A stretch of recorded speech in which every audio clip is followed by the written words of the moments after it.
Just got my Iron Man to 1 million power. We're going to talk about how long that took and how much money I spent to get my character to 1 million power. Now, I do think that Marvel Future Revolution is mostly pay to rush. It definitely is pay to win. Let's just not say that it isn't. But large parts of this game are, with a couple exceptions, we're going to talk about that specifically in the video, are mostly just pay to rush. And the reason why I say that is that I've got, and I just want to share with you my boomer pad, is like we've got power over here, we got time. If you spend money, you're going to get ahead quickly, and then it starts to level out. Where a free-to-play player is going to have a more linear path, where initially the gap between the free-to-play player and the pay-to-player is going to be very wide, but over time, the gap gets narrower and narrower. And I'm not going to say that they're ever going to catch up, because I don't think that's true. But I did not spend any money on the game until I was about 3 weeks in. And when I was about 3 weeks in, I started spending. And I believe that spending bumped up my power. And it kind of went like that, where I started spending, about 3 weeks in. I actually went through the entire story mode, beat all the bosses, got to level 100, did all of that stuff before I started spending.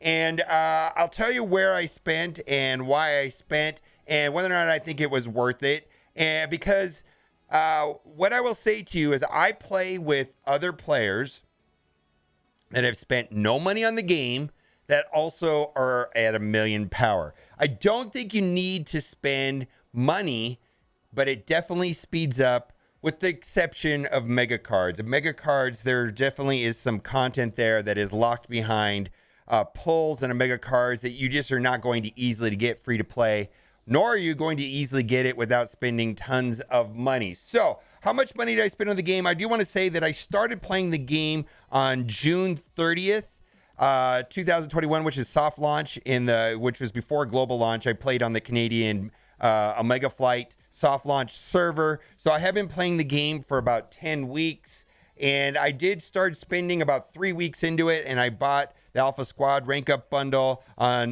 July 23rd. And then I did the Mega Future membership on the August 4th. And I did the Hero Level Up bundle. And then I started leveling up my other accounts.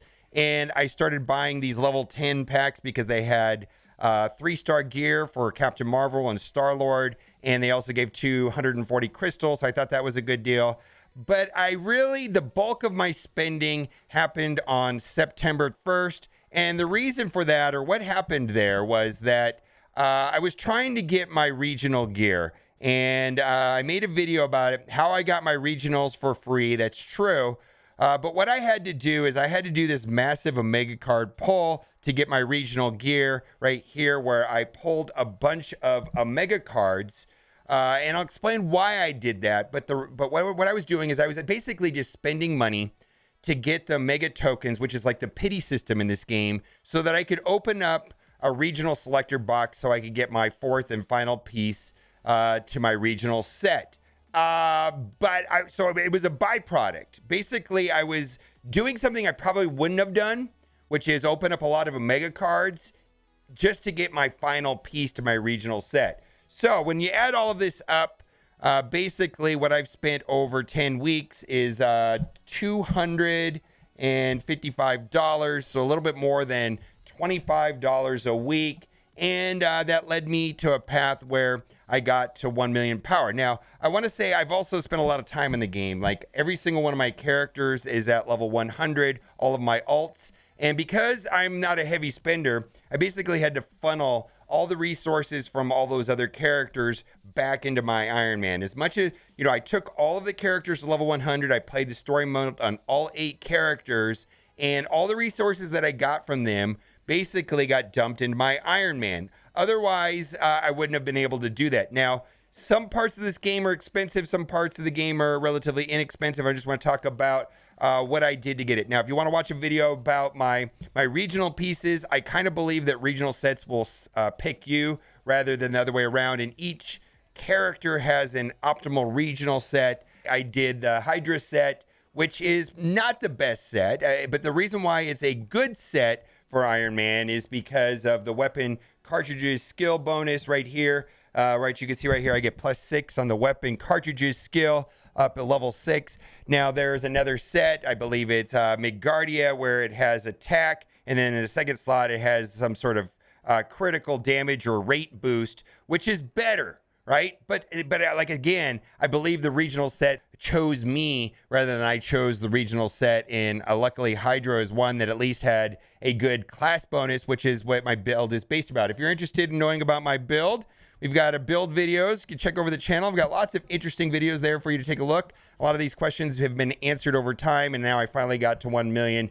So this right here is mostly random, and then getting the last piece was about using the 500 Omega tokens to open up a regional selector box, which I did in a video, which allowed me to get the final piece. Otherwise, by doing card pulls on this would have been very, very expensive, and frankly, I just got lucky. As far as badges, the badges is probably the most free-to-play friendly. Basically, it's just random drops by running the 100 blitzes every day and doing them as much as possible. There's certain stats that I prefer in my Iron Man, and then when it comes to cores, I prefer to get the ones that don't have the yellow cores. I'm not really a fan of the yellow cores. You can see I've got 2 there with yellow, but the rest of them don't, and I think that's great. The cool thing about badges, and I haven't spent any money on the badges, the cool thing about badges is that you can transfer very easily from character to character, where this gear cannot transfer at all. It's basically stuck to Iron Man. Then there's the mega cards. The mega cards that I had to equip on this character to get over 1 million is a little bit not my optimal one. For some reason, the game definitely weights stats like attack and total damage more than crit damage, where probably crit damage is actually netting me because my crit rate's high enough, actually more damage output, but it just won't give me the power level. So I typically don't run around at 1 million. I actually switch my cards up a little bit to lean more heavily into crit damage. And my power actually runs at about 980,000. But the thing I want to say about this game is that, yes, it's mostly pay to rush. Not the case in Omega cards. Now, I spent, I don't know, $140 right here in this video right here on Omega cards, and I didn't get a single special card. Special cards, you really can't farm. And the primary way of getting these special cards is in spending ungodly amounts of money, and I did that in the video, of drawing these Omega cards, additional stat on them. So, like, technically, if you were able to get 6 special cards, which are shown here, you could run 6 of them, and as long as they have decent rolls, that's going to be an optimal build. Just having the special cards in themselves are better than the rare cards that I'm running. And I was not able, I spent that $100 and something $50, and I got none. And I have the drop rates on this stuff is abysmal. It's garbage. It is Kraken level stuff, and definitely pay to win heavy. It's probably the only part in the game that is truly pay to win is going to be the special gold cards. The special cards, they just have they have an additional stat, so they are better. Just like the regional gear pieces that I have equipped to my Iron Man, they just have higher stats, and then they have a better set bonus. But you can get the regional pieces for free. It's just super random. I think leveling up all your characters, all 8 of them to 100, helps your squad rank system right here. Definitely here in your squad info, you get a lot of these pieces right here, which boosts the total power of all of your characters. Also, the titles are very important. Every time you progress a character and their alt, you get more titles, and the titles help the overall power of all of your characters. These are big deals. So that is a good majority of where all the power comes from, and I spent $255. Now, I just want to say you don't have to spend money to get to 1 million. The only way to go crazy and probably have like the best stats in the game, and where you're absolutely going to have to spend money, is going to be in the mega cards. It's just the way the game is set up for right now. It's difficult to get them out of that one box. I just don't see people getting it. You'd have to pull thousands. I don't know anybody that's gotten any of those special cards for free. I mean, I'm sure somebody has, but the odds are just so bad, and it requires spending a lot of money. Now, so 1 million power is pretty cool. Basically, it crushes all the PvE content in the game.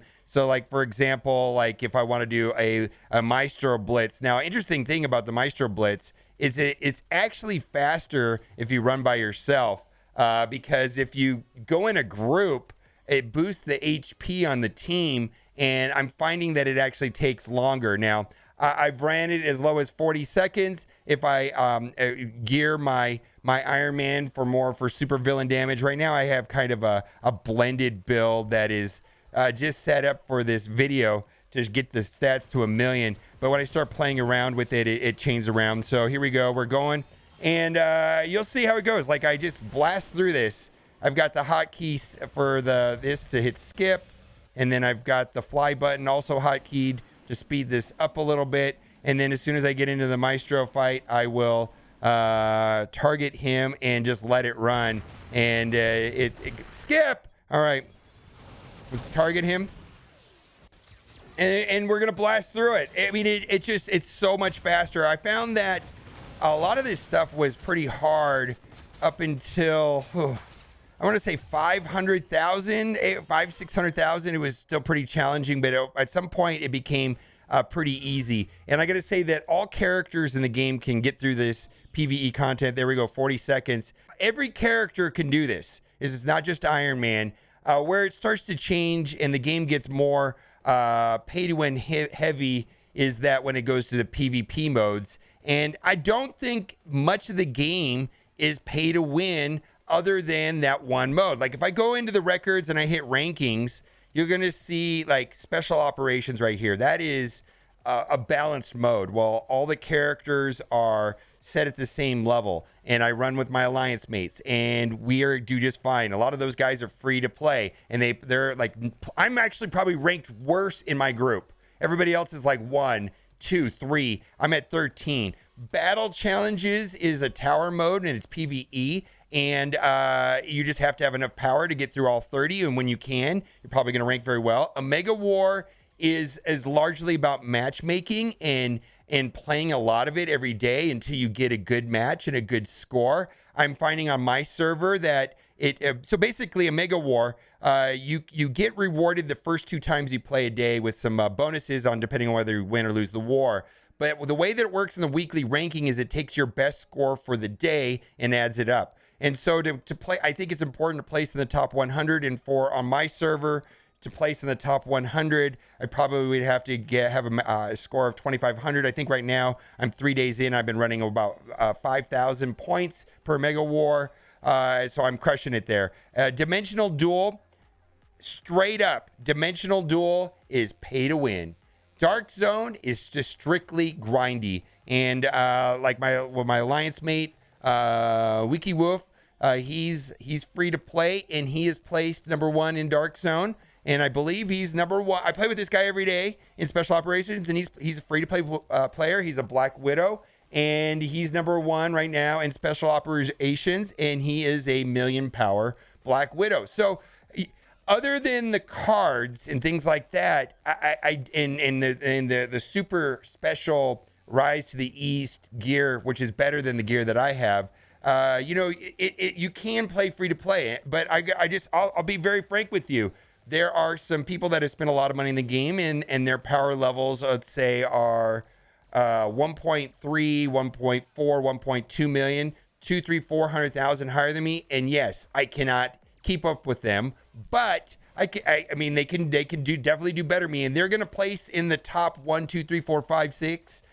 But I'm going to do fine right here without having spent thousands of dollars, and we just cruise through it. And I'm going to wrap up the video with this. I just wanted to show that I think power levels and getting to 1 million is not optimal, really.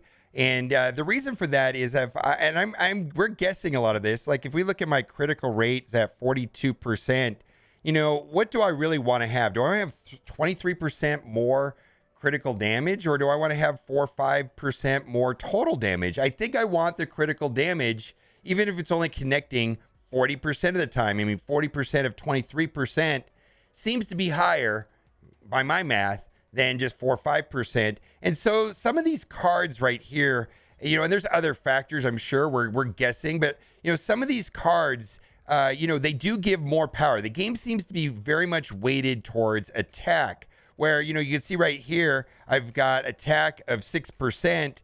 Why wouldn't I rather have a different card right there that does more critical damage, like this one right here, critical damage and total damage. If I look at the difference between these cards right here, you can see 23%, even if it's only 40% of 23% is more than 6%, right?